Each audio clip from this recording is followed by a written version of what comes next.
पदम पंगुलंघायते गिरिं यत्कृपां तमहं वन्दे श्रीगुरुदिनतारिणं परमानंद हे माधव श्री कृष्ण चैतन्य ईश्वरम। परमानंद हे माधव पदुगलुछि मकरंद। परमानंद हे माधव पदुगलुछि मकरंद।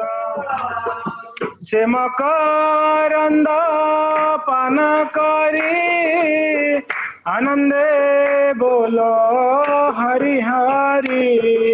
से मकरंद पान करी आनंदे बोलो हरि हरि। हरिंक स्थाने बांधबेला पारी करिबे चका डोला। हरिंक स्थाने बांधबेला पारी करिबे चका डोला। से चका डोला कपयरे मन मोर हो निरंतरे। से चका डोला कपयरे मन मोर हो निरंतरे। मन मो निरंतरे रहो हा कृष्ण बोली जीव जाओ। मन मो निरंतरे रहो हा कृष्ण बोली जीव जाओ। हा कृष्ण बोली जाओ जीव मते उधर राधा धव। हा कृष्ण बोली जाओ जीव मते उधर राधा धव। मते उधर राधा धव। मते उधर राधा धव। मते उधर राधा धव। मते उधर राधा धव। ओम नमो भगवते वासुदेवाय। ओम नमो भगवते वासुदेवाय। ओम नमो भगवते वासुदेवाय।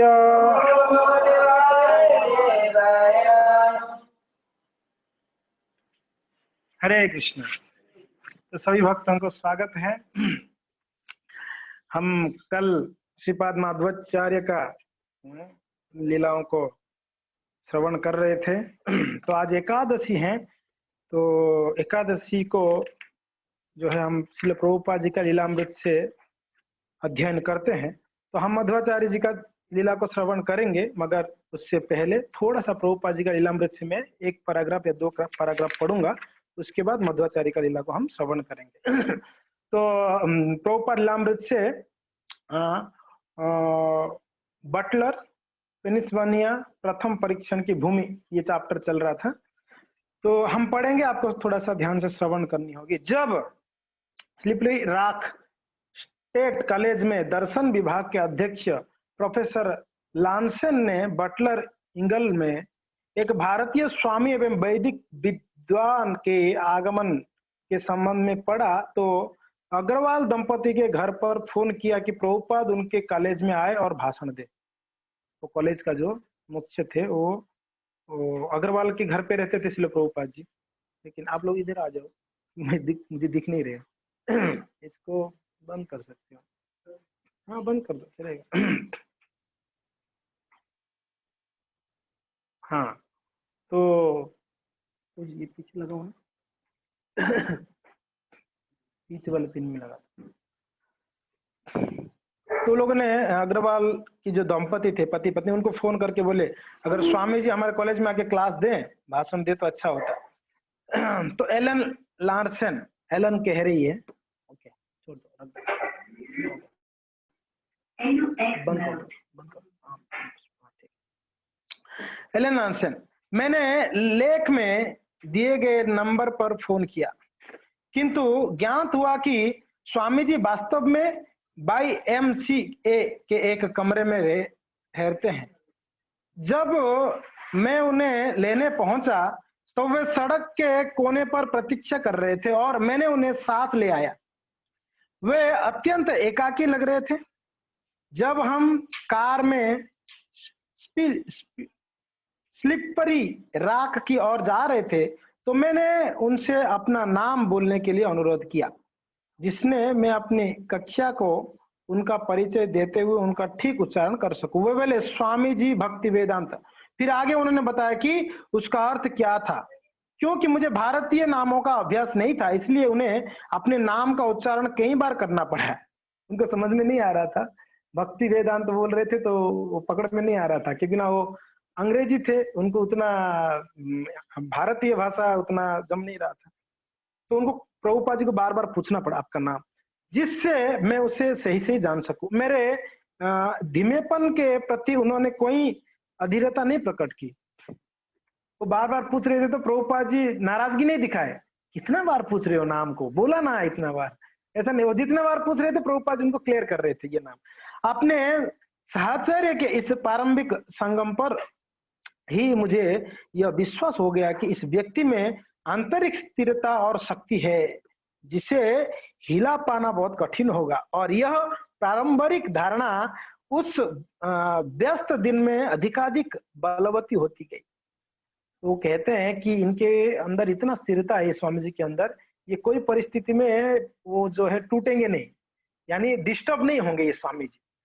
और यही श्रील प्रभुपाद जी का सबसे बड़ा एक गुण था कि उनको कितने बड़े बड़े फिलोसोफर्स आए, साइंटिस्ट आए, उनको जो है तर्क से हराने के लिए, उनको डिस्टर्ब करने के लिए, प्रभुपाद जी कभी भी डिस्टर्ब नहीं होते थे, बड़ा शांति से उनको जवाब देते थे। ये प्रभुपाद जी का खासियत है।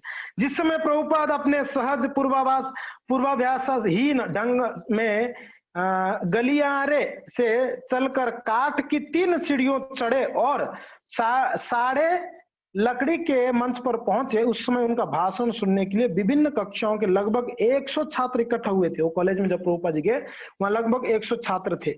वे पालथी मानकर सीधे बैठ गए, पालथी मानकर जैसे वो करते हैं बैठ जाते हैं, और आंखें मूंद कर कोमल स्वर में हरे कृष्णा गाने लगे। हरे कृष्णा कृष्णा कृष्णा हरे हरे, हरे राम राम राम हरे हरे। तो प्रभुपाद जी बैठ कर गाने लगे। तो वे खड़े हुए और उन्होंने भाषण दिया और श्रोताओं के प्रश्नों के उत्तर भी दिए। ये कार्यक्रम केवल 50 मिनट चला और अगली कक्षा की पढ़ाई की सूचना देने वाली घंटी के बजने के साथ एकाएक समाप्त हो गया। जो पीरियड था वो समय जैसे ही वो दूसरा घंटी बजा दूसरा क्लास का, तो समाप्त हो गई क्लास।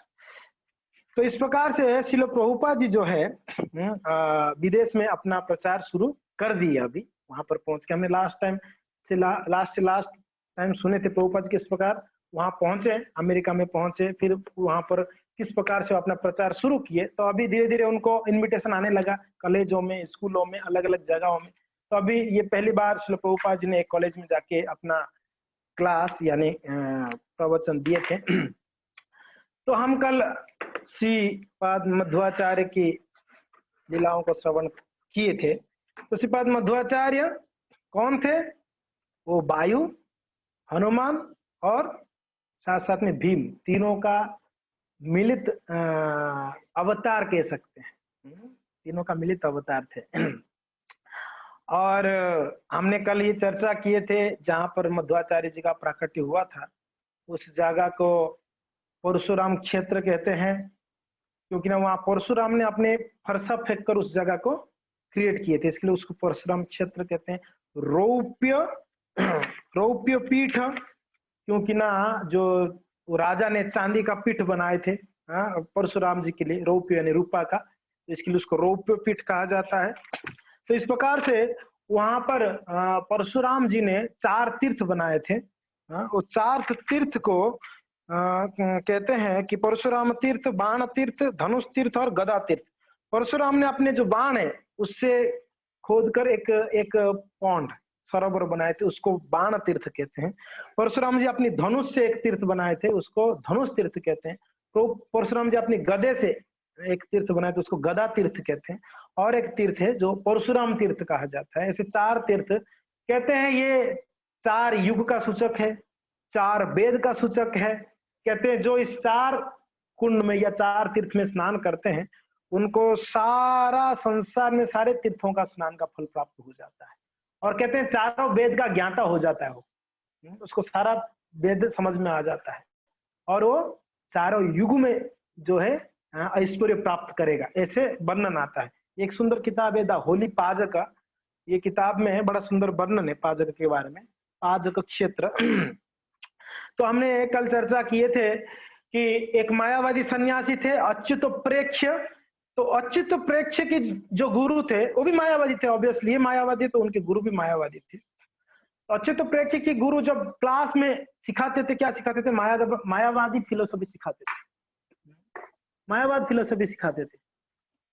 और क्लास होने के बाद अच्युत प्रेक्ष्य को बुलाते थे, अलग से बोलते थे मैं जो सिखाया ना क्लास में वो बिल्कुल दिमाग में घुसाने का नहीं, सब फालतू चीजें। बोलते गुरुदेव ये फालतू बोल रहे आप पढ़ाते हैं, मैं क्या करूं, मायावादी संप्रदाय में जुड़ा हो तो मुझे पढ़ाना तो पड़ेगा, मगर ये सब फालतू है। मगर याद रखना बहुत जल्दी एक महान आचार्य आने वाला है और वो आपका शिष्य बनेगा और वो पूरा संसार से मायावाद का खंडन कर देगा। वो जो आचार्य आएंगे तो बहुत जल्द एक बच्चा आएगा आपके पास, आपसे वो दीक्षा लेगा, यानी आपका शिष्य बनेगा। अच्युत प्रेक्ष्य सुन के तो इतना प्रसन्न हो गए।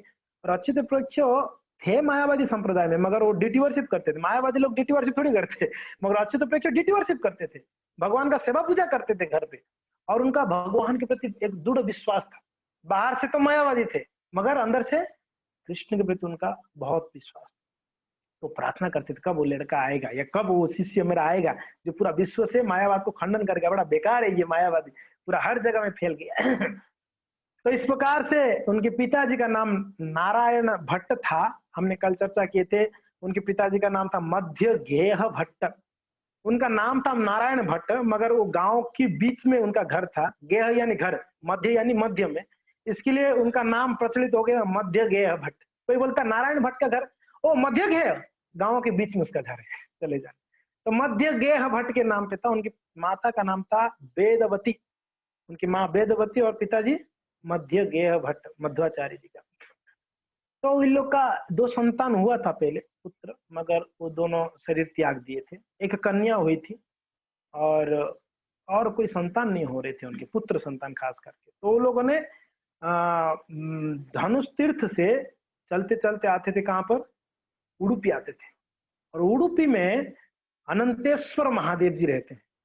अनंतेश्वर विष्णु और महादेव दोनों मिलित हरिहर का मंदिर है।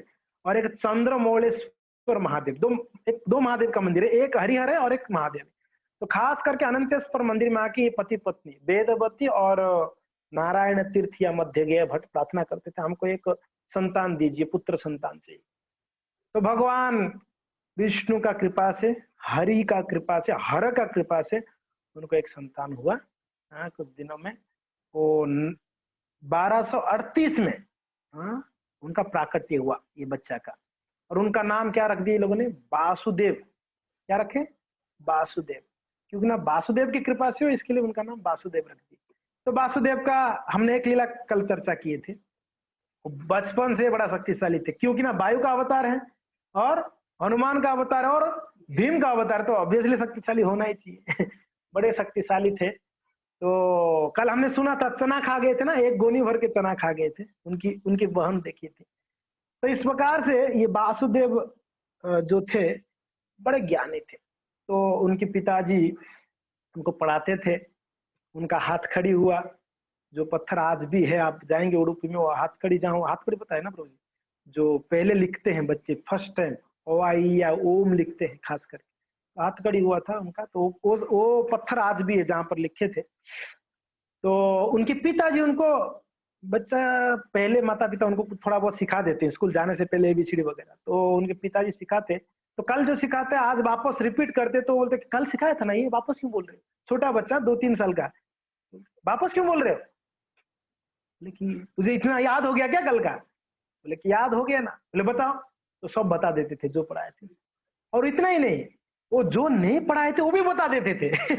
हाँ, ये वासुदेव जो पढ़ाए थे वो तो बता ही देते थे, मगर जो पढ़ाने वाले हैं या नहीं पढ़ाए वो भी बता देते थे। उनके पिताजी को लगा कि ये वही कोई साधारण लड़का नहीं है, ये ज्ञानी है। इनको क्या करते हैं, इनको स्कूल में एडमिशन करते हैं। तो इनको स्कूल में एडमिशन कर दिया गया। तो स्कूल कुछ किलोमीटर दूरी में स्कूल था, तो ये चल के जाता था, बच्चों के साथ जाते थे। और आप सब जानते हैं बच्चा थोड़ा चंचल होते ही है। तो स्कूल में चलते पढ़ाई में उतना ज्यादा रुचि नहीं रहती, क्या वही चीज पढ़ाते हैं। दिमाग खराब करते, कुछ नया चीज पढ़ाएंगे तो रोज वही चीज पढ़ाते हैं, पुराना चीज। एक्चुअली नया चीज भी इसको पुराना लगता था, क्योंकि इसको पहले से पता है सब कुछ। तो टीचर पढ़ाता तो क्या यार ये पढ़ा रहा है, तो मुझे पता है पहले से। 100% हमको जो पता है वो वापस पढ़ाएंगे तो बोरिंग लगेगा ही ना, कुछ नया चीज सीखना। तो क्या करता था, धीरे से बाहर जाके खेलता था, 2-4 बच्चों को लेके खेलता था, कूदता था। और पता है आश्चर्य क्या है, कुछ किलोमीटर में, कुछ 5-6 किलोमीटर कुछ में उनका स्कूल था। तो कभी उनकी माँ को याद आता था, वासुदेव करके बोलती थी। घर में काम करते करते, वासुदेव, ए वासुदेव, खाना रेडी हो गया तो खाने के लिए बुलाती। तो वासुदेव क्या करते पता है, स्कूल से एक छलांग लगाते घर पे पहुंच जाते। 4-5 किलोमीटर एक छलांग में आ जाते। थे कौन, ये हनुमान स्वयं थे ना। हाँ, और भीम थे, वायुदेव थे। तो एक छलांग लगाते घर पे पहुंच जाते। हाँ माँ, तो आ गया इतना जल्दी? लगी बाजू में था, स्कूल ले गया। स्कूल छुट्टी हो गया था, मैं ही खेल रहा था। माँ को समझ में नहीं आता था, ये उनका अति मानवीय लीलाएं हैं। किनका? मध्वाचार्य जी का, वासुदेव का।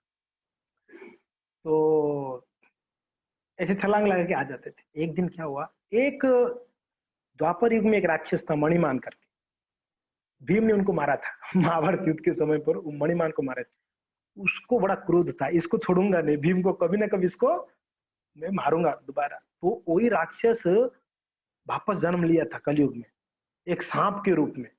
और जब यहाँ पर मध्वाचार्य का यानी प्राकट्य हुआ, वो सांप वहां पर आ गया। कहाँ पर? वो जहाँ पर ये धनुष तीर्थ, जहाँ पर इनका प्राकट्य हुआ था, खास करके वहां पर एक पर्वत है, उस पर्वत में आगे, उस पर्वत का नाम है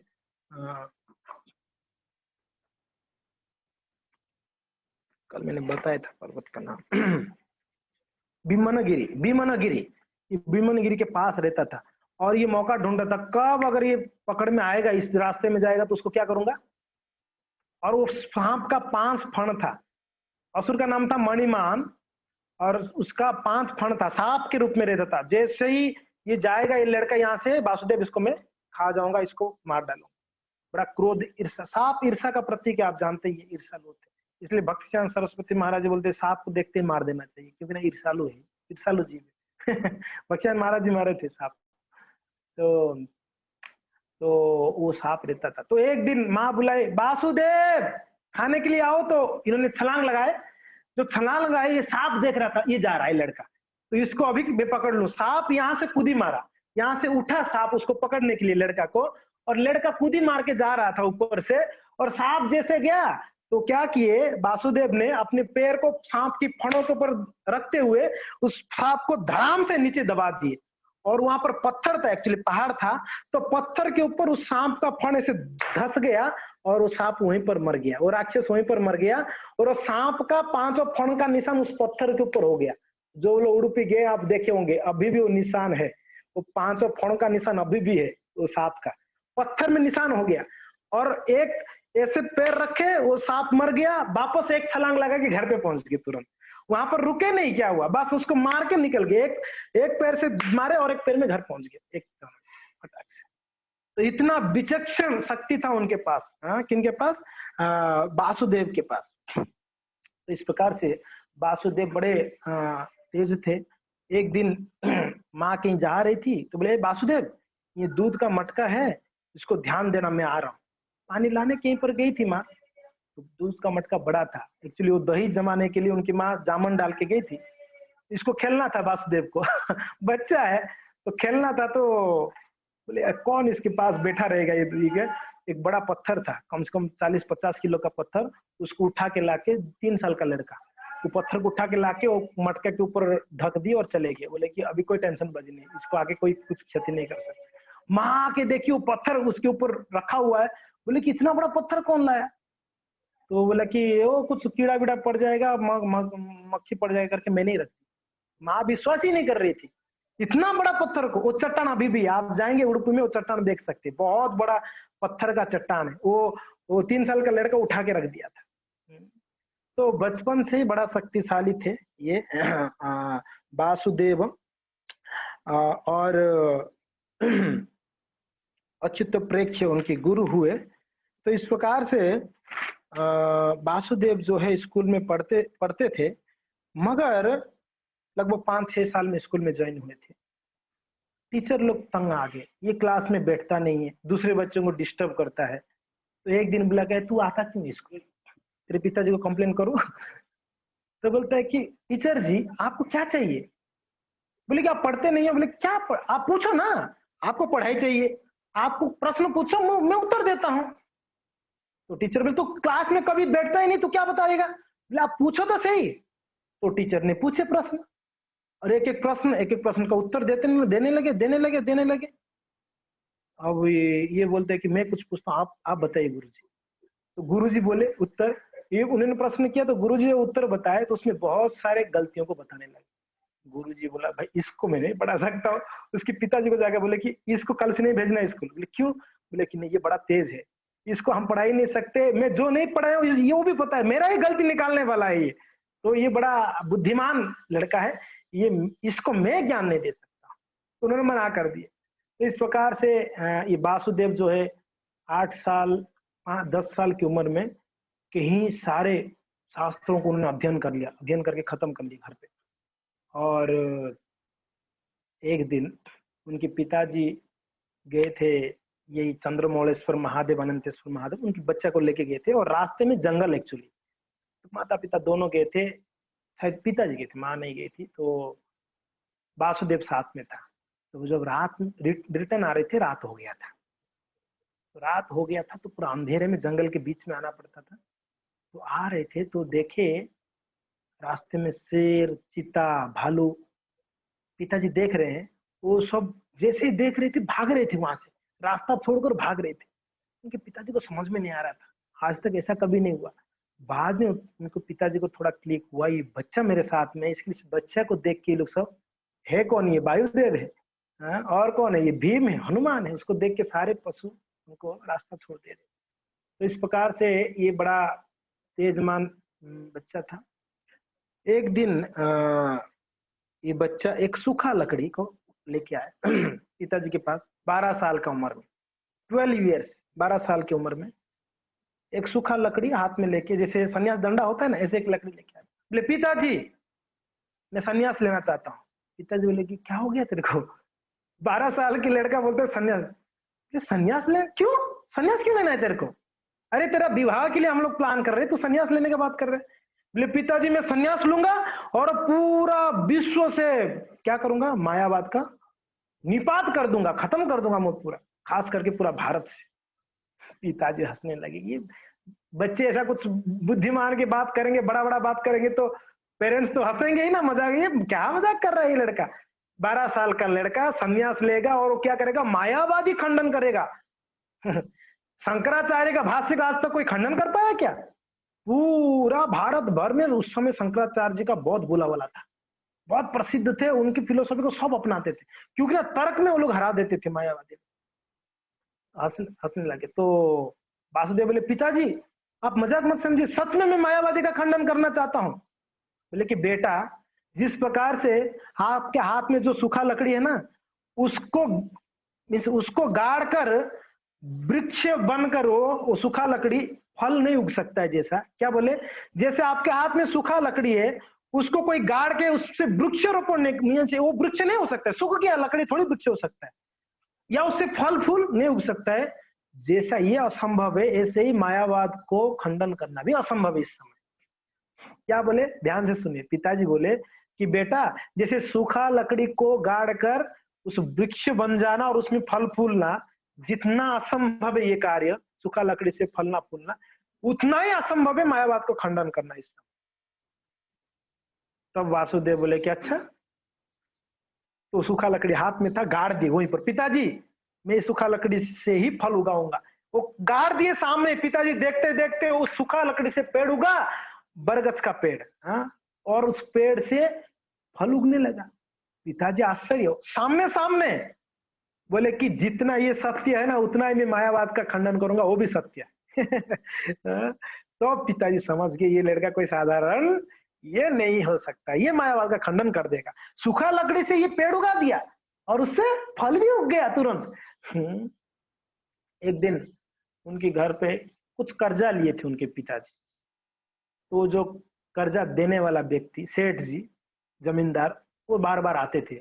2 दिन में 3 दिन में एक बार आके उनके पिताजी को आके बोलते थे। और इनकी माता पिता अभी इतना धन तो था नहीं उनको वापस करे, बड़ा दुखी होते थे, उनको स्वागत करते, मगर वो बहुत चिल्लाता था, मेरा पैसा दो, मुझे खाना, बैठ जाओ थोड़ा भोजन करो। मैं भोजन करने नहीं आया, मुझे पैसा दो, मेरा मेरा धन मुझे वापस दो, आपने जो लोन लिया है, कर्जा लिया है। तो एक दिन वासुदेव बाहर खेल रहे थे, उनकी घर के बाहर खेल रहे थे। तो घर पे कुछ आवाज सुनाई दिया, वो उनके पिताजी का, उनका, वो रिक्वेस्ट कर रहे थे दे दूंगा, ये बोलते नहीं मुझे चाहिए, आज ही चाहिए। बोले नहीं कुछ दिन में दे दूंगा। तो बड़ा दुखी होकर वो व्यक्ति घर से बाहर निकला जो कर्जा दिया था। तो ये लड़का 3 साल 4 साल का लड़का उस समय, जब मीन्स स्कूल ज्वाइन नहीं किया था, उससे पहले के बात है। तो बोला कि क्या हुआ महाशय, क्या क्या चाहिए आपको, मेरे पिताजी से आप आते रहते हो 2-3 दिन में, क्या मांगते हो, क्या चाहिए आपको। तो बोले कि बेटा आप खेलो, आप बच्चा, अभी 3 साल के लड़का को क्या बोलेगा ये, आप खेलो, ऐसा कुछ नहीं। नहीं नहीं, नहीं बोलो ना क्या हुआ।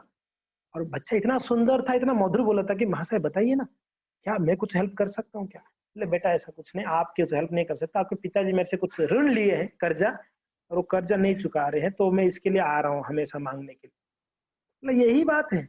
और उनका घर के पीछे इमली का पेड़ था, इमली जानते हैं ना, इमली का पेड़। और इमली जो नीचे गिर जाता है उसका बीज है ना, काला काला, आप जानते हैं इमली का बीज, वो कुछ बीज वहां पर पड़े हुए थे। तो बोले कि इतना छोटी बात, इमली का बीज थोड़ा सा हाथ में लिए, इधर लाओ, आपका कपड़ा दिखाओ। उनका कपड़ा लिए, जो चद्दर था उस कपड़े में रख दिए। बोले कि ले जाओ, आपका कर्जा चुकता हो गया, आज से नहीं आने का हमारे घर पे।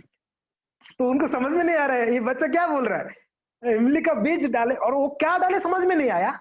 तो हो गया, बोला हो गया। तो उन्होंने खोला उस कपड़ा को, क्या था पता है, सोने के मोहरे थे। वो इमली का बीज सोने के मोहरे हो गए थे, गोल्ड कॉइन्स बन गए थे। यानी जितना ये कर्जा दिए थे कई गुना ज्यादा रिटर्न में उनको दे दिया।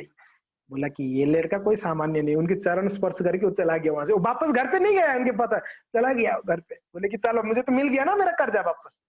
तो इनके पिताजी कुछ दिनों के बाद अपना इकट्ठा करके जो कर्जा था वो वापस उनके घर पे गए। बोले क्षमा करिए बहुत लेट हो गया, आपका कर्जा लीजिए। तो बोले कि नहीं नहीं, आपका बेटा बहुत ज्यादा मात्रा में दे दिया, इंटरेस्ट इंटरेस्ट इंटरेस्ट के ऊपर इंटरेस्ट दे दिया। समझ में नहीं आ रहा है कि मेरे बेटा कहाँ से लाएगा। बोले नहीं नहीं, उसने कुछ तो दिया, हाथ में ऐसे दिया तो मैं देखा गोल्ड कॉइन्स दिया। अच्छा, उनके पिताजी बोले कि ऐसा है क्या, ऐसे वो हमको बताया नहीं। बोले कि नहीं, आपकी आपकी बेटा ने हमको दे दिया।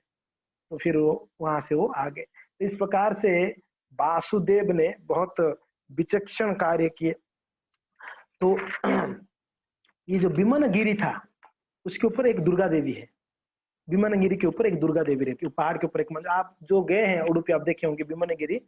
कहते हैं जिसने इस विमनगिरी को चढ़ के जाते हैं ऊपर, कहते हैं वो वैकुंठ पहुंच जाते हैं। वो विमनगिरी का ऊपर को वैकुंठ कहा जाता है नॉर्मली, ऐसे वर्णन है इस किताब में। तो हमने चढ़ के गया था, हम जब गए थे ना, हम चढ़ के गए थे उस विमनगिरी। थोड़ा ऊपर पहाड़ है मगर आसान है चढ़ने के लिए, बहुत ज्यादा मीन्स ढलान नहीं, आराम से चढ़ सकते हैं। तो विमनगिरी के ऊपर दुर्गा देवी रहती थी। तो ये जो अच्युत प्रेक्ष, याद याद करिए वापस, अच्युत प्रेक्ष का जो गुरु थे, अच्युत प्रेक्ष को कहते हैं। अच्युत प्रेक्ष पूछे मुझे कैसे पता चलेगा कि वो लड़का है करके, मेरा जो शिष्य बनेगा वो मायावादी खंडन करेगा, मुझे कैसे पता चलेगा वो है करके। बोले कि ध्यान रखना, जब आप उस लड़का के आसपास दुर्गा जी महादेव जी को देखोगे तब आप समझ जाना ये वही लड़का है। दुर्गा जी महादेव जी जिनको प्रोटेक्ट करेंगे वही लड़का आपका शिष्य बनेगा और वही मायावाद को खंडन करेगा। तो ये लड़का आए, इनके पास आते थे सीखने के लिए, बाद में शास्त्रों को अध्ययन करने। और इनको डाउट होता था अच्छे तरीके से, यही लड़का तो नहीं है जो मायावाद का खंडन करेगा। 8 साल का लड़का, तो उनको डाउट हो रहा था मगर कंफर्म नहीं था। कंफर्मेशन के लिए क्या चाहिए था, इस लड़का के आसपास कौन दिखना चाहिए, दुर्गा जी और महादेव जी दिखना चाहिए। तो लड़का को तो बोर लगता था ना वासुदेव को, विमनगिरी चले जाते थे चल के। और विमनगिरी के ऊपर कौन रहते थे? दुर्गा जी। तो दुर्गा जी को बोलते कि चल ना मैया खेलते हैं, बोरिंग लग रहा है। तो दुर्गा जी स्वयं खेलती थी उनके साथ, वासुदेव के साथ स्वयं खेलती थी। कभी दुर्गा जी छुपती थी तो वासुदेव ढूंढ के निकलता, कभी वासुदेव छुपता था तो दुर्गा जी, और कभी कभी दुर्गा जी उनके पति को ही बुला देती थी, चंद्रमौलेश्वर महादेव को, बोले आओ ना खेलते हैं, बोरिंग मुझे अकेला अकेला फील हो रहा है, कि बच्चा को थोड़ा सा मनोरंजन कराते हैं। तो महादेव जी आ जाते थे उडुपी से, तो महादेव जी दुर्गा जी दोनों उसके साथ खेलते थे।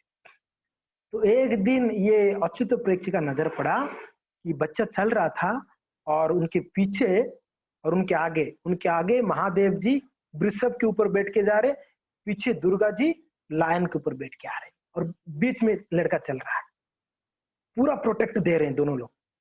तब अच्युत प्रेक्षक को कंफर्म हुआ कि यही वो लड़का है जो मायावादी को खंडन करेगा।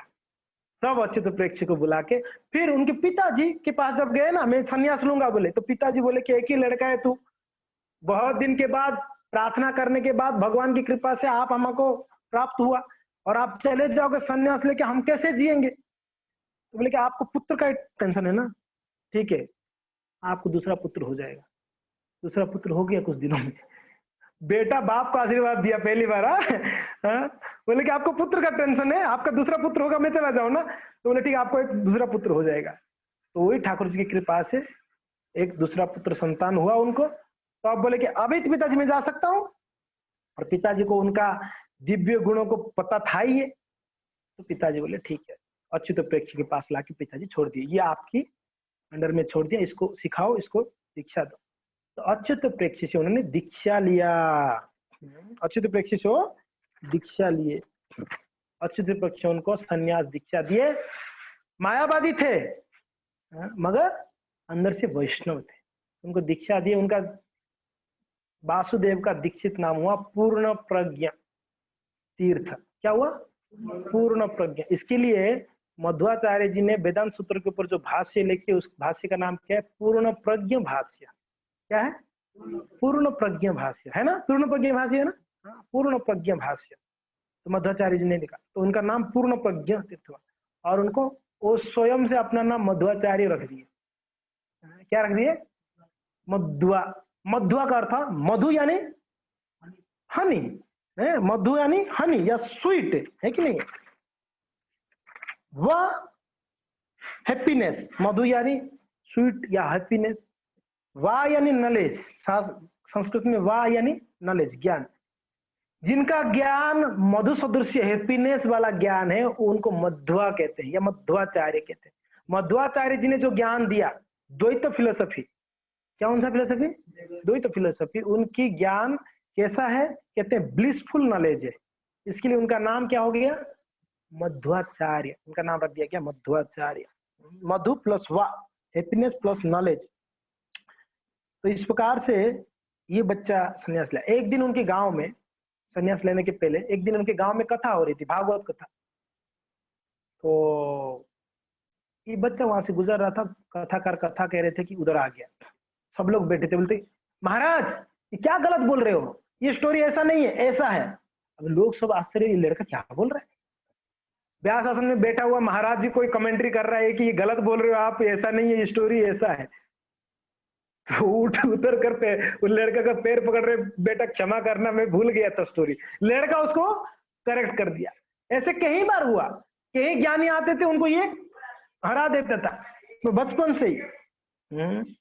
तो इस प्रकार से इन्होंने 12 साल की उम्र में उन्होंने संन्यास लिया, और संन्यास लेकर उन्होंने क्या किए, वो जो उनकी अच्युत प्रेक्ष्य थे उन्होंने मठाधीश बना दिया उनको। मठ का मुख्य, जो क्या कहते हैं महंत, महंत या मेन लीडर बना दिया गया उनको, और इनको भार दे दिया, मठ संभालने के लिए भार दे दिया गया 12 साल का लड़का को।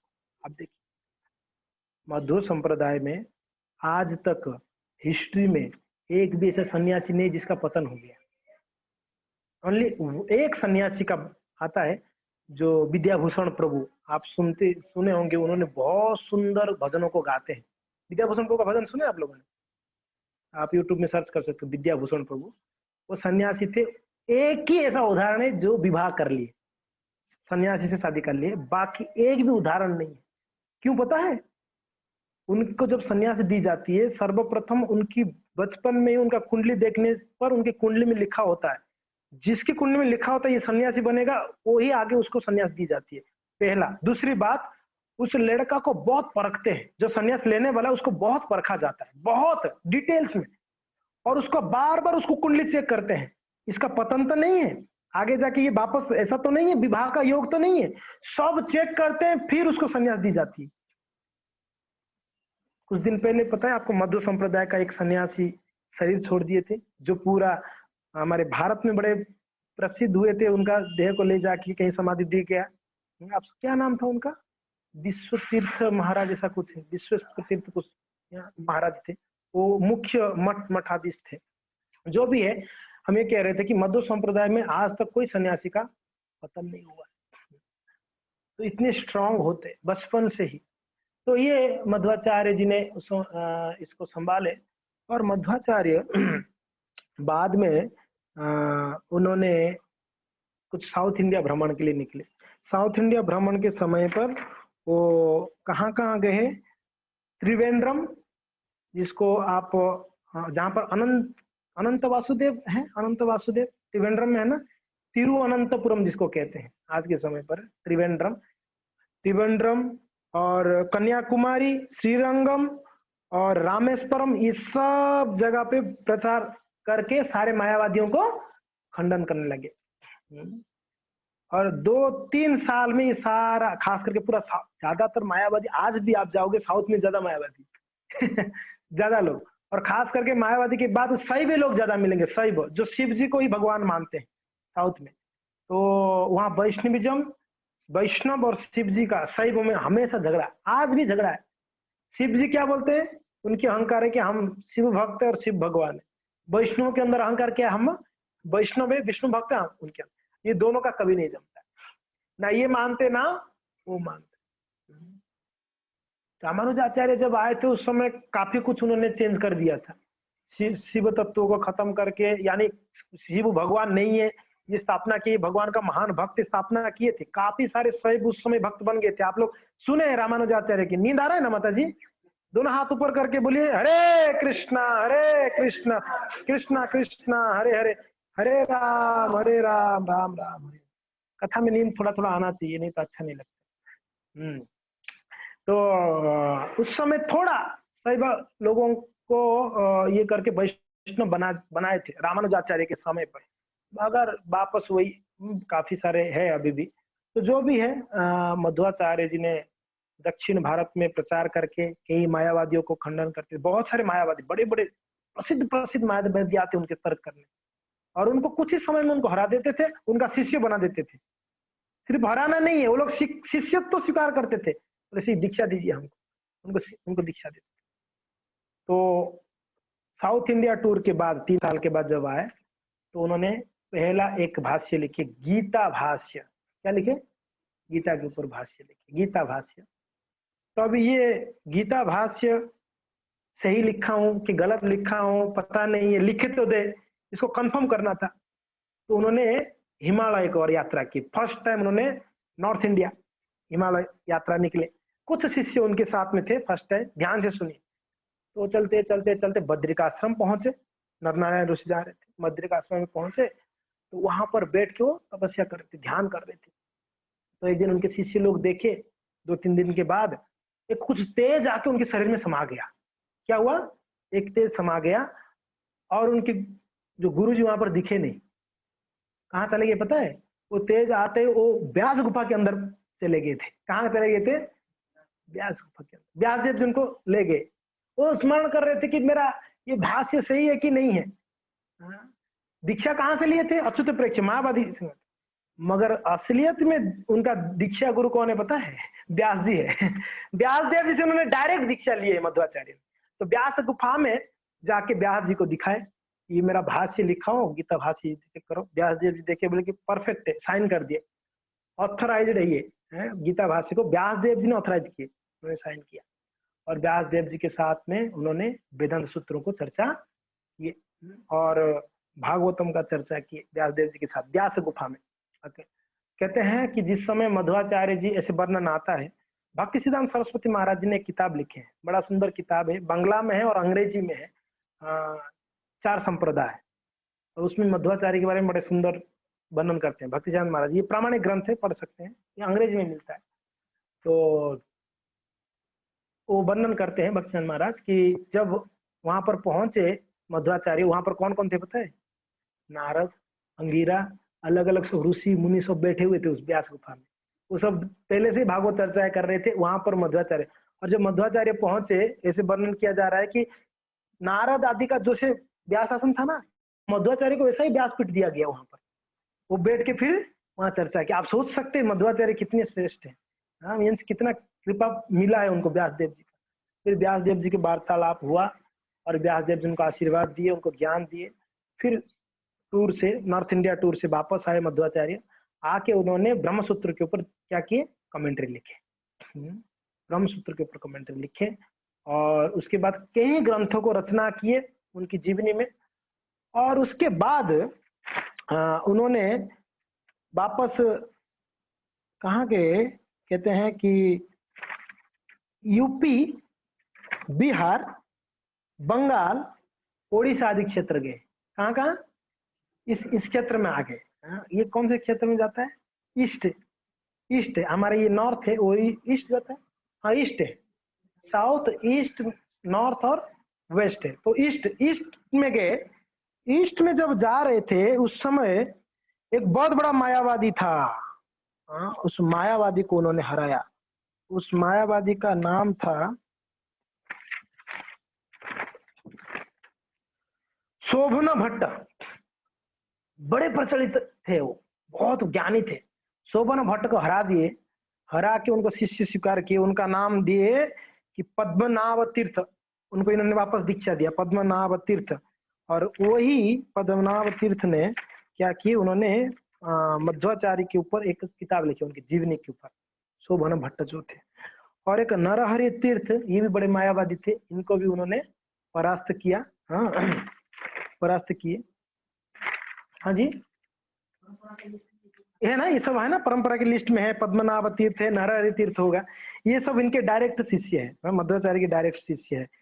तो इस प्रकार से वो जब हिमालय से आने के बाद ये यात्रा करके आए, एक बड़ा सुंदर घटना हुआ। एक बार उडुपी में जो समुंदर है, तो समुद्र का रेती आप देखेंगे सिल्वर कलर का रेती है। आप जगन्नाथपुरी में जाएंगे, वहां पर जो रेती है समुद्र का, वो गोल्डन कलर है, उसको सुन्ना वाली कहते हैं। क्या कहते हैं? सुन्ना वाली, यानी गोल्डन कलर का रेती है। और यहाँ पर उडुपी में जो है वो कौन सा है? रौप्य, रूपा कलर का है, यानी सिल्वर कलर का रेती है, व्हाइट रहता है। बैठे थे समुद्र के तट पे, बैठ कर वो ऐसे देख रहे थे समुद्र की ओर, जब कर रहे थे। तो एक जहाज फंस गया समुद्र में, एक जहाज फंस गया। उसको लगभग कहते हैं, उस जहाज को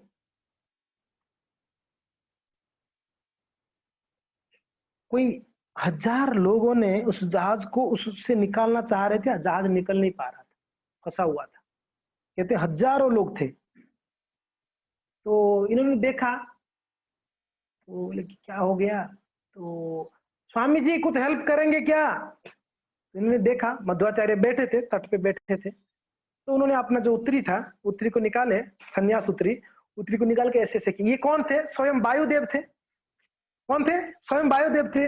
उत्तरी को ऐसे घुमाए तो हवा, इतना जबरदस्त हवा आया और उस जहाज जो फंसा हुआ था, जहाज निकल गया। अरे वो जैसे जहाज निकल गया उस फंसने से, तो जहाज का जो मालिक थे, जो जा रहे थे, कई सामान लेके जा रहे थे बिजनेस करने, तो उन्होंने आया, तट पे आए, आके महात्मा जी के पास आके बोले कि महाराज थैंक यू, आपने बहुत बड़ा टेंशन से निकाला, बहुत कई लाखों रुपए का धन लेके जा रहे थे, मीन्स सामान लेके जा रहे थे, आपको क्या गिफ्ट दो? अभी सन्यासी को क्या गिफ्ट दे सकते हो? तो द्वारका से आ रहे थे, तो द्वारका का गोपी चंदन भी ले रहे थे वो। हाँ, बड़े बड़े गोपी चंदन। आप कौन कौन द्वारका गए थे हमारे साथ? द्वारका यात्रा, हाँ बाबू जी गए थे द्वारका। कौन कौन गए आप लोग? गए ना, काफी सारे भक्त गए। हम लोग एक बार गए थे, कुछ 1-2 साल पहले द्वारका गए थे। तो द्वारका में एक तालाब है, गोपी तालाब। गोपी तालाब में क्या मिलता है? गोपी चंदन मिलेगा आपको। वहाँ पानी नहीं रहता है, कुछ बारिश के समय पे पानी रहता है, बाकी समय पानी, उसका मिट्टी एकदम व्हाइट। आप गया द्वारिका? हमें मेरे साथ गया था। हाँ। तो वहां पर जे भी कहाँ भी खोदेंगे आपको, ये जो हम तिलक लगाते हैं ना, कहीं भी खोदेंगे तो आपको तिलक ऐसे ही मिलेगा। यहाँ तो आपको आके इस्कॉन मंदिर से खरीदना पड़ता है ना तिलक, 20 रुपए का छोटा सा तिलक। आप गोपी तालाब में जाएंगे, खोदिए और मिट्टी उठा के लेके आइए, वहां पर गोपी चंदन मिलती है। और वहाँ के आसपास के लोग वही गोपी चंदनों को बेचते हैं। तो गोपी चंदन का बहुत बड़ा बड़ा ढेरा, हाँ बहुत बड़ा बड़ा ये पत्थर जैसा, उसको लेके आए थे वो। तो 2 गोपी चंदन उनको दे दिए, और लगभग 30-30 किलो या 20-20 किलो का गोपी चंदन था। इतना बड़ा, आप सोचिए कितना बड़ा होगा। इनको दे दिए, बोले कि मैं आपको पहुंचा दूं, किसी को भेज? बोले नहीं नहीं मैं ले जाऊंगा। थे कौन ये? भीम थे हनुमान जी थे। बोले मैं ले जाऊंगा। दो दो ऐसे, 2 हाथ से ऐसे पकड़े, मध्वाचार्य ऐसे पकड़ के लेके जा रहे थे गोपी चंदन, क्योंकि उनको चाहिए भी था ना, तो तिलक लगाने के लिए, तो खुश हो गए, लेके जा रहे थे। तो जाते जाते जाते बीच में ना एक गोपी चंदन उनके हाथ से फिसल गया, नीचे गिरा तो वो टूट गया। उसके अंदर से बलराम जी का विग्रह मिला। हरि बोल! बलदाव जी मिले वहां। तो बलदाव जी मिले, तो वहां पर बलदाव जी का स्थापना कर दिया गया। आज भी आप वो जाएंगे, बलदेव जी का मंदिर है वहां पर, बीच में गिर गया था। और एक गोपी चंदन था, उसको लेके जा रहे थे। और जाते जाते जाते जब उडुपी में पहुंचे, वहां पर वो जो गोपी चंदन को निकाल गया, उस गोपी चंदन को जब ये हुआ भाग के आगे, उसके अंदर से कौन मिले पता है? उडुपी कृष्ण भगवान की। बड़े सुंदर कृष्ण कन्हैया लाल मिले, उस चंदन से मिले। देखिए भगवान स्वयं मध्वाचार्य से सेवा लेना चाहते थे कृष्ण बलराम, इसलिए कहाँ से आगे, कहाँ से आए? द्वारका से आए। द्वारका में कैसे आया ये? एक्चुअली जब अर्जुन गए थे द्वारका देखने के लिए, भगवान को मिलने के लिए, आपको पता है भगवान अप्रकट हो गए थे, और उद्धव को बोले थे अर्जुन आएगा तो हमारे सारी पत्नियों को अर्जुन के साथ में भेज देना। कहां पर? हस्तिनापुर। तो अर्जुन जिस समय आए थे, उस समय वहां गोपी तालाब में गोपियों को, तो अर्जुन ने ये कृष्ण बलराम को स्थापना की थी गोपी तालाब के पास, ऐसे ऐसे वर्णन आता है। और गोपियां स्वयं इस कृष्ण बलराम को सेवा किए थे, उनका पूजन किए थे। और बाद में गोपियां ने अपना प्राण को गोपी तालाब में त्याग दिए थे। आप जानते हैं उनकी शरीर से ही वो गोपी तालाब बना था, उनकी जल बना था, द्रवीभूत हो गया था। गोपी तालाब और कुछ नहीं है, गोपियों का शरीर का द्रवीभूत अवस्था है गोपी तालाब। तो ये कालक्रम में ये जो दो डीटी से उस गोपी तालाब में छुप गए, उस गोपी तालाब की मिट्टी में छुप गए। तो क्या हुआ बाद में?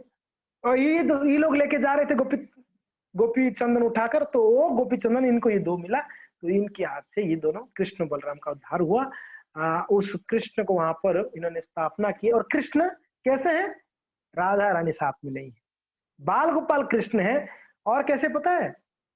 जसोदा मैया जब माखन मथती है, माखन बनाती है, दही मथती है, जो मंथनी होता है ना, मंथनी, तो कृष्ण पता है ना आके मंथनी को पकड़ लिए थे गुस्से से, रुक जाओ मुझे दूध पिलाओ। तो वो स्वरूप है, मथनी को पकड़े हुए है कृष्ण, और एक हाथ में रस्सी पकड़े हैं, एक हाथ में मथनी पकड़े हैं, और ऐसे कमर में हाथ देके ऐसे खड़े होना, ये स्वरूप है कृष्ण का, उडुपी कृष्ण का। बड़े सुंदर है। कृष्ण को वहां पर स्थापना किए, बलराम को स्थापना किए, और वहां का सेवा पूजा, ड्यूटी वर्शिप। महाप्रभु ने 2 चीज लिए ना मधु संप्रदाय से, क्या किया? मायावाद खंडन, ड्यूटी वर्शिप। तो ड्यूटी वर्शिप का जो स्थापना मध्वाचार्य ने किया, वापस किए, और वो पूरा उनके जितने सारे शिष्य थे उन सबको ड्यूटी वर्शिप सिखाए। और वहां पर उन्होंने क्या किए, उनकी 8 शिष्यों को संन्यास दीक्षा दिए। उसमें से एक उनका भाई था, उनका एक भाई हुआ था ना उनका भाई का नाम था विष्णु तीर्थ। उनका भाई जो हुए थे उनको भी इन्होंने ही संन्यास दिए। उनका भाई का नाम था विष्णु तीर्थ, और साथ में और 7 सन्यासी का संन्यास दिए। विष्णु तीर्थ, ऋषिकेश तीर्थ, नरहरि तीर्थ, जनार्दन तीर्थ, उपेंद्र तीर्थ, बामन तीर्थ, राम तीर्थ और अवकेश तीर्थ, केशव तीर्थ। इस प्रकार से 8 शिष्यों को दीक्षा दिए, और उनको क्या किए? एक एक मठ का मठाधीश, 8 मठ बनाए, 8 मठ का मठाधीश बना दिए। और उडुपी कृष्ण का सेवा एक मठ को 2-2 साल के लिए दिए। बोले कि हर एक मठ का जो अधिष्ठ वो रहेंगे, वो मठ का जिम्मेदारी है उडुपी कृष्ण का 2 साल सेवा करना। 2 साल के बाद दूसरे मठ को सेवा जाएगा। तो ये मध्वाचार्य ने 8 मठ स्थापना किए थे। आज भी उडुपी में 8 मठ है, जो लोगों ने आज भी 2-2 साल में सेवा, यानी कोई आज सेवा किया है ठाकुर जी को ये 2 साल, तो उनका वापस टर्न आने के लिए कितना समय लगेगा? 2 साल, 8 दूनी 16 साल के बाद वापस टर्न आएगा उनका। 2 साल सेवा करते हैं। तो और क्या विशेषता पता है क्या? जो सन्यासी मेन होंगे ना, वो स्वयं अपने हाथों से कृष्ण का, उडुपी कृष्ण का सेवा करेंगे। उनको हेल्प करेंगे पीछे से सब, मगर वो स्वयं कृष्ण को अभिषेक कराएंगे, भोग लगाएंगे, एवरीथिंग स्वयं वो सन्यासी करेंगे। आप आज भी जाके देख सकते हैं। तो ये कृष्ण बड़े बड़े प्यारे थे। एक कनक कुंडी, एक कनक दास, एक भक्त थे। तो उन्होंने दर्शन करने आए थे, तो दर्शन के लिए उनको एंट्री नहीं दिया गया था। तो उन्होंने पीछे से भगवान के मंदिर के पीछे बैठ के रो रहे थे। आज मुझे भगवान का दर्शन नहीं हुआ, रो रहे थे। भगवान ने उनकी रोना सहन नहीं कर पाए। कौन? कृष्ण। वो क्या किए, घूम गए, ऐसे थे ऐसे घूम गए पीछे की ओर, मंदिर के पीछे की ओर घूम गए, और इस दरवाजे से एक होल हो गया और वहां दर्शन दिए। किनको? रात को कृष्ण को दर्शन दे रहे, गदगद हो गए, हे प्रभु आप कितना दयालु, मुझे दर्शन दे रहे। भगवान ने उनकी भक्त का रोना नहीं देख पाके घूम गए। आज भी आप जाएंगे, मेन एंट्रेंस से उनका फेस मेन एंट्रेंस में होना चाहिए ना, नहीं है, उल्टा साइड में कृष्ण घूमे हुए हैं, तो दर्शन पीछे से ही होती है। आज भी दर्शन विंडो से करते हैं। आप गए नहीं ना? आप जो गए हैं, कैसे दर्शन होती है? छोटा सा विंडो है, उस विंडो से आपको देखना पड़ेगा ऐसे कृष्ण को, उसमें जाली लगा हुआ है, वो भी जाली लगा रहते उसमें, ऐसा डायरेक्ट क्लियर दर्शन नहीं होगा वो जल्दी से। क्यों पता है क्यों जाली लगा दिए? पता है? पता नहीं किसकी कोई अगर प्रेमी भक्त आएगा तो कृष्ण उनके साथ चला ना जाए वहां से, इसके लिए वो लोगों ने क्या जाली लगा दी बोले कि और अभी उल्टा साइड में कृष्ण है और उनको दर्शन वैसे ही करते, घूम के जाके दर्शन करना पड़ता है। और वहां पर नियम है, आप कुर्ता पहन के अंदर नहीं जा सकते, यानी टीचिंग, जो सिला हुआ कपड़ा पहन के आप अंदर नहीं जा सकते, धोती पहनना पड़ता है और उतरी डालना पड़ता है। कुर्ता है तो कुर्ता को निकाल के उसको रख देना या कमर में बांध देना। यानी क्यों? और उतरी भी कंधे पे नहीं, कंधे पे उतरी में तो हम बॉस है, कंधे उतरी कौन डालता है? कमर में, उतरी को कमर में रखा जाता है, कमर में बांध के जाता है, शरीर खाली बदन। यानी है प्रभु मैं आपका दास, ये दास का भाव है, मैं दास हूं, मैं बॉस बन के नहीं है, दास हूं। इसलिए देखिए दास कैसे रहते हैं, आप देखिए जो नौकर लोग कैसे रहते हैं, गामछा कमर में भीड़ कर काम के लिए रेडी, तो वैसे दास का भाव है, कमर में हम गमछा बांधे हैं, कपड़ा बांधे, हम लोग आए आपकी सेवा के लिए, तो ये भाव में जाते हैं। और मध्वाचार्य जी जिस पीठ में बैठते थे वो जगह आज भी है जहां मध्वाचार्य बैठते थे। और आज भी हर रोज शाम को भगवान का सेवा होने के बाद, और पता है और एक स्पेशलिटी क्या है उडुपी में? एवरी डे रथ यात्रा होती है। जगन्नाथपुरी में साल में एक बार होता है, उडुपी में रोजाना भगवान बाहर आते हैं, उत्सव विग्रह रथ यात्रा, रोज रथ जाता है, एवरी डे। हाँ, एवरी डे विदाउट फेल रथ यात्रा होती है वहां। आप कभी भी पहुंचेंगे आपको रथ यात्रा दर्शन मिलेगा उस दिन रात को रथ यात्रा। और रथ यात्रा में कैसे पता है, भगवान का रथ के सामने सामने कुछ लोग चलते रहते हैं, फटाका फोड़ते रहते हैं। फटाका फोड़ना मजा आता है ना, उसको मजा। और वो फुआरे वाला जो वो होता है ना, हाँ, अनार जो जलाते हैं वो सब जलाते हैं। और पता है कागज को जलाएंगे, कपड़ा को आग लगा के ऐसे दिखाएंगे, बच्चे को जो पसंद है ना वो सब करते हैं। हाँ? कोई डांस करता रहेगा, कोई ना अलग अलग बेस बना के, कोई हनुमान कोई क्या बन के आके वो ऐसे चलते रहेंगे। यानी बच्चा को क्या क्या पसंद आता है वैसे उनको प्रसन्न करते हैं रथ यात्रा के द्वारा। और वो जो मेन पुजारी होते हैं ना, वो स्वयं भगवान को लेके आएंगे अपने हाथों से रथ के ऊपर। रोज रथ यात्रा होती है। तो इस प्रकार से कुछ और लीला है, मैं थोड़े समय में बता दूंगा आपको। तो इस प्रकार से वो भगवान कृष्ण का वहां पर स्थापना किए, और रोज भगवान को जगाने के लिए क्या गाते हैं पता है? जगन्नाथ जी को जगाने के लिए क्या गाते हैं? क्या गाते हैं? गीत गोविंदम, गीत गोविंद गाते हैं ना। जगन्नाथ जी को पसंद क्या है? गीत गोविंद। उडुपी कृष्ण को जगाने के लिए क्या गाते हैं पता है? गोपी गीत। गोपियों की प्राण धन है, गोपी लोग ने इनका सेवा किए थे, इसलिए गोपी गीत आज भी कृष्ण को जगाने के लिए उडुपी कृष्ण को गोपी गीत गाया जाता है। और वहां पर हमने देखा है जो माता जी लोग फूलहार का सेवा करते हैं, आप देखे होंगे वो लोग ना कुछ भजनों को गाते रहते, कंटिन्यूअसली गाते रहेंगे, बिल्कुल बात नहीं करेंगे आपस में, कंटिन्यूअसली भजन को गाते रहेंगे और फूलहार को बनाते रहेंगे। आप आज भी जाएंगे तो आप देखेंगे वहां पर। तो इस प्रकार से वहां पर जो है स्थापना हुई। बालाजी को, वेंकटेश को जगाने के लिए क्या करना, सुप्रभातम, श्री वेंकटेश सुप्रभातम है ना, उत्तिष्ठ उत्तिष्ठ गोविंद उत्तिष्ठ गरुड़ ध्वज उत्तिष्ठ पुंडरीकाक्षम तैवल्यम मंगलम कुरुहु। आप साउथ इंडिया में जाएंगे ना, ये बजता रहेगा साउथ इंडिया के मंदिरों में, भगवान को जगाने के लिए सुप्रभातम गाते हैं। तो इस प्रकार से यहाँ पर गोपी गीत गाया जाता है मंगल आरती में। तो बाप इन्होंने यात्रा में निकले कुछ शिष्यों को लेते हुए मध्वाचार्य, तो रास्ते में एक राजा था, उन्होंने एक तालाब खुदाई करवा रहे थे, तो रास्ते में जो भी जाते थे उनको बोलते थोड़ा खुदाई करके जाओ ना, थोड़ा हेल्प करो, सबको पकड़ पकड़ कर खुदाए थे। तो मध्वाचार्य उनके शिष्यों की जा रहे, उनको भी पकड़ लिया, लेकिन खुदना पड़ेगा। बोले भाई हम सन्यासी लोग, हम कहाँ तालाब खोदेंगे, हमको नहीं पता है, हमने कभी खुदा नहीं खुदाना पड़ेगा। बोले राजा को मिलना है मुझे। राजा को बुलाए, राजा के पास गए, तो राजा बोले कि देखो हमारा नियम है, हमारे राज्य से जो भी गुजरता है वो तालाब, बड़ा तालाब बना रहे थे, सबके लिए बनाया जा रहा था, तो इस तालाब को खोदना है। बोले कि हमको तो पता नहीं, सन्यासी है। राजा को बोले कि महाराज थोड़ा सा आप सिखाएंगे क्या, कैसे खोदना है? तो राजा ने खोदना शुरू किए, सिखाने के लिए, हाँ, सन्यासियों को खोदना शुरू किए। पता नहीं मध्वाचार्य क्या छू मंत्र किए, क्या जादू डाला है, वो राजा खोदते गए, बोल भी नहीं रहे कि आप खोदो, वो खोद ही रहे हैं, और ये लोग राजा को लगा दिए काम में, ये लोग वहां से निकल गए। वो खोद ही रहे। बोले कि क्या हो गया, समझ लोगों को नहीं पता, राजा क्यों खोद रहे हैं भाई, उन्होंने कुछ तो किया, और वो खोदते गए, वो लोग वहां से चले गए। तो ये कुछ अति मानवीय लीलाओं को किए थे।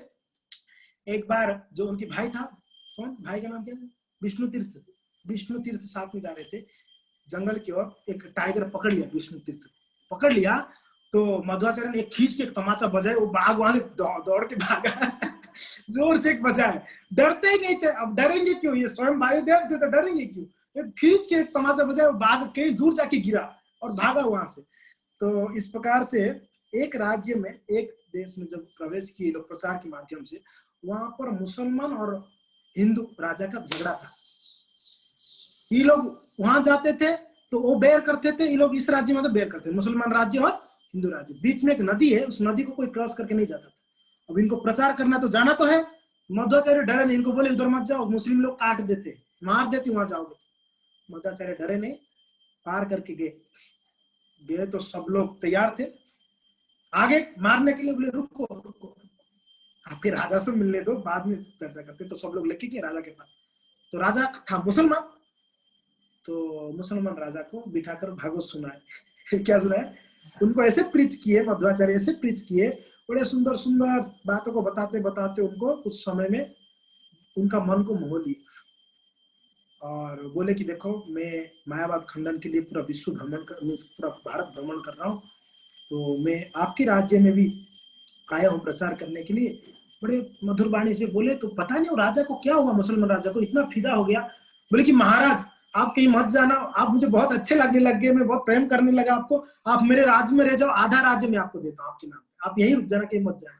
बोले कि भाई मैं सन्यासी, मुझे राज्य क्या कहना है, मुझे प्रचार करने जाना है। उन्होंने स्वीकार नहीं किया, मगर वो राजा मुसलमान बहुत प्रभावित हुआ, और सभी सेना बोले प्रणाम करो महाराज जी को सारे मुसलमान लोग प्रणाम किए, आशीर्वाद लिए। तो इस प्रकार से मध्वाचार्य ने प्रचार करते करते करते एक जगह में कुछ डाकू लोग थे, 25-30 डाकू लोग अटैक किए मध्वाचार्य। उस समय अकेले थे, उनके शिष्य साथ में नहीं थे, तो मध्वाचार्य अकेले में ही सबको पकड़ के दबोच डाले सब लोग ने धुड़ धाड़ के गिरे वहां पर। अभी कौन थे ये, भीम का स्वरूप थे ना, बड़े शक्तिशाली, सबको एकदम दबा दिए दोनों हाथ से, सब लोग वहां इधर उधर गिरने लगे, सब भागे वहां से, तो अकेले ही। तो केरला में जब पहुंचे वापस प्रचार करते करते, तो एक जगह में उनको चैलेंज करने के लिए 1000 केला रखे। क्या 1000 का? बोले कि ये कैसा सन्यासी देखते हैं, इसको खा के बताओ अगर आप सच में मायावाद खंडन करने के लिए आए हो। 1000 केले 2 मिनट में खत्म कर दिए।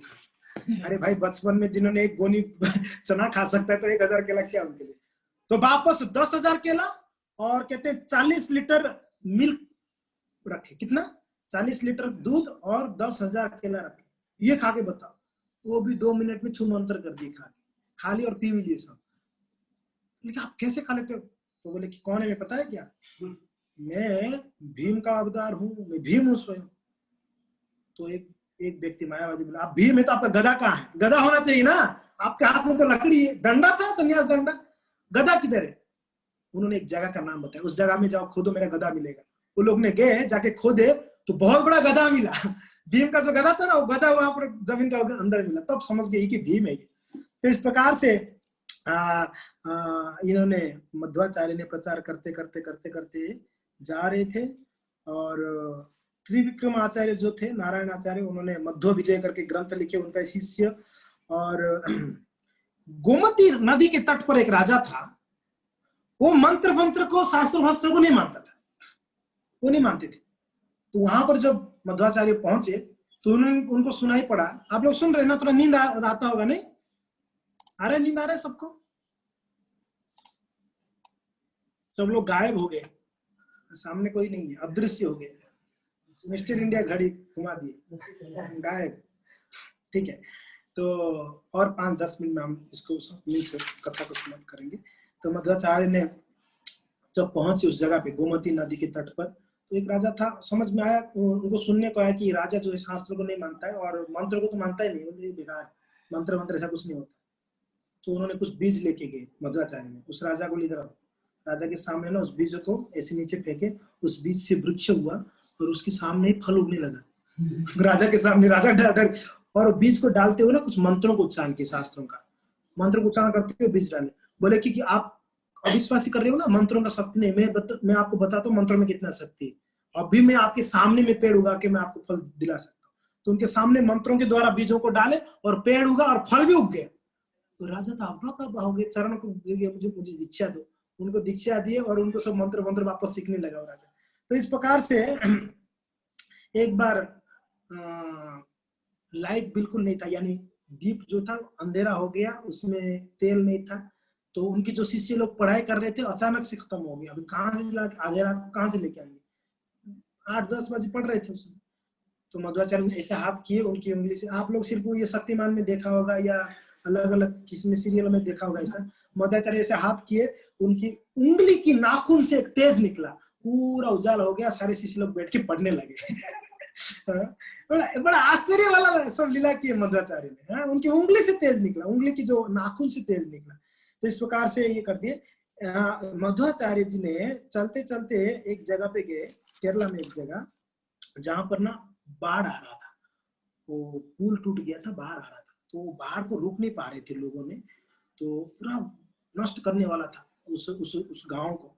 मध्वाचार्य क्या क्या बताए, एक बहुत बड़ा पत्थर को उठा के लेके वहां पर लेके रख दिए, उस पानी को रोक दिए। बहुत बड़ा पत्थर था, लगभग हो सकता है कि 300-400 किलो का पत्थर होगा, बहुत बड़ा पत्थर।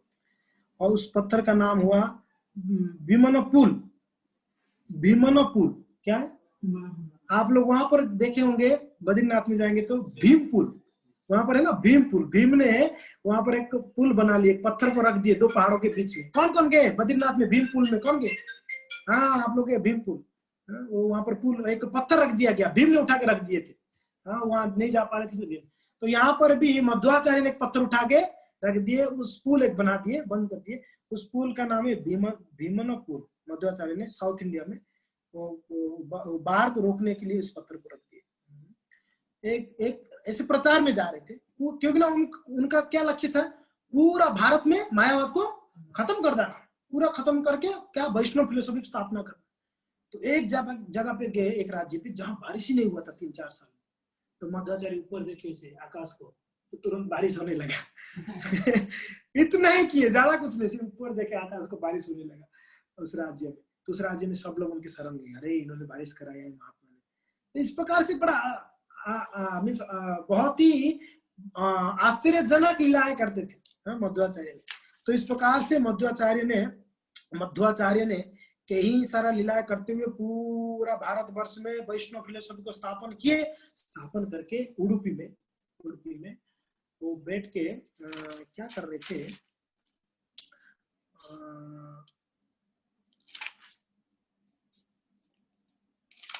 स्तोत्र पढ़ रहे थे। कौन सा स्तोत्र है अभी याद था, मैं भूल गया।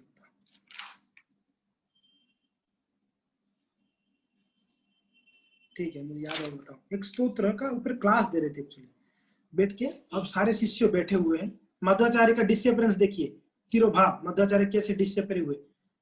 आप लोगों ने रामानुजाचार्य का डिसिप्लिन सुना है ना। रामानुजाचार्य शरीर त्यागने के बाद उनको समाधि दिया गया, तो दूसरा दिन क्या हुआ था, जब शिष्य लोग गए समाधि के पास प्रणाम करने, रामानुजाचार्य ऊपर बैठ गए थे उठ के। और वही रामानुजाचार्य का शरीर आज भी 1000 साल हो गया, वही शरीर अभी भी है। श्रीरंगम में आप जाएंगे देखेंगे, वही 100 शरीर है, ना कोई केमिकल के द्वारा रखा गया, ना कोई फ्रीजेशन का, कुछ नहीं। वो शरीर अभी भी, उनका नाखून अभी भी बढ़ता है, उनकी बाल अभी भी बढ़ता है। 1000 साल से शरीर को कुछ नहीं किया गया, ऐसे है। कितना आश्चर्य। मध्वाचार्य कैसे डिसिप्लिन किए हुए। मध्वाचार्य का डिसिप्लिन बोलोगे ना, मध्व संप्रदाय के भक्त लोग बहुत नाराज होता है, हमारे गुरुदेव डिसिप्लिन नहीं हुए, वो अभी भी है ऐसे कहते हैं। और है, सच में है, मध्वाचार्य डिसिप्लिन हुए ही नहीं। बैठ के क्लास दे रहे थे तैत्तरीय उपनिषद के ऊपर, याद आया, तैत्तरीय उपनिषद के ऊपर क्लास दे रहे थे। सारे शिष्यों, सन्यासी ब्रह्मचारी लोग बैठे थे, उनका हजारों शिष्य बैठ के क्लास दे रहे थे। उस क्लास को सुनने के लिए ऊपर से देवता लोग आ गए थे, डेमिगॉड्स आके सुन रहे थे क्लास को, और चर्चा कर रहे थे, बड़ा डीप चर्चा कर रहे थे। और देवता लोग प्रसन्न होकर इतना सुंदर कथा सुना रहे हैं करके उन्होंने पुष्प वृष्टि की ऊपर से, आकाश से। तो पुष्प वृष्टि हुआ, सारे शिष्य देख रहे थे। हाँ, मध्वाचार्य को पुष्प वृष्टि हो रहा है, फूल गिरा ऊपर से, गिर रहा है, धीरे धीरे फूल ढकने लगा, पूरा ढक गया मध्वाचार्य का शरीर, फूलों से ढक गए। ढकने के बाद शिष्य लोग आके उस फूल को हटाए, मध्वाचार्य थे नहीं, गायब हो गए थे। ऐसे मध्वाचार्य का डिसिप्लिन। तो कहते हैं मध्वाचार्य अभी भी कहां पर है, व्यास गुफा में अभी भी बैठ के बात व्यास देव जी से चर्चाएं कर रहे हैं, आज भी ऐसे ऐसे कहा जाता है। तो इसलिए मध्व संप्रदाय के भक्त लोग अभी भी कहते हैं कि मध्वाचार्य है, गए नहीं। उस जगहों में मध्वाचार्य अभी भी है, जहां पर वो जो पीठ में बैठते थे मध्वाचार्य, उस पीठ में अभी भी है बोलते हैं। और जहां पर बैठ के तैत्तरीय उपनिषद का क्लास देते थे, उस जगह पर अभी भी है कहते हैं। और व्यास गुफा में अभी भी मध्वाचार्य उपस्थित है, ऐसे कहते हैं। तो इस प्रकार से मध्वाचार्य जी के ही मीन्स आश्चर्यजनक लीलाएं किए, और पूरा भारतवर्ष में वैष्णव फिलोसॉफी को स्थापना करके, खास करके शिव विग्रहों का अर्चन का स्थापना की, और मायावाद का खंडन की। इसलिए महाप्रभु ने ये 2 चीज को ले ली, दो चीज ली, हर सुन, ये 2 चीज को ली। तो मध्वाचार्य जी इस प्रकार से लीलाएं करके इस धराधाम से गए तो नहीं है, मगर हमारे दृष्टि से अदृश्य है, मगर वो उपस्थित है। तो कुछ हमने प्रयास किया आपको मध्वाचार्य की लीला बताने के लिए। थोड़ा कुछ एक किताब मिला दी होली पाजक का, उसमें से, और कुछ लेक्चर्स हम सुने, और कुछ वेदावेश में कुछ किताबें था 4 संप्रदायों के ऊपर। हमारे प्रभुपाद जी के एक शिष्य हैं आत्मतत्व प्रभु ने कुछ लिखे हैं, ये 4 वैष्णव आचार्यों के बारे में, उनमें से। और भक्तिचंद महाराज जी ने एक किताब लिखी, मैंने बोला 4 आचार्यों के बारे में, 4 संप्रदाय के बारे में, उनमें से थोड़ा बहुत कुछ पढ़ के लीलाओं को मैंने आपको बताया। अगर कुछ कहीं मिस्टेक हुआ होगा तो आप क्षमा करना। और मध्वाचार्य जी को प्रार्थना करते हैं, हे मध्वाचार्य जी हमको ऐसे शक्ति दे, ऐसा आशीर्वाद दे, हम मायावादी भाष्य को हमारे कर्ण में प्रवेश कभी ना करें, और हम भगवान का श्री विग्रहों को बड़े प्रेम से सेवा करें। ऐसे आशीर्वाद लेते हुए हम कथा को यहाँ पर विराम देते हैं। हरे कृष्णा। श्रीपाद मध्वाचार्य की, श्रीला प्रभुपाद की, गौर भक्त वृंद की, निताय गौर हरि प्रेमानंदे हरि।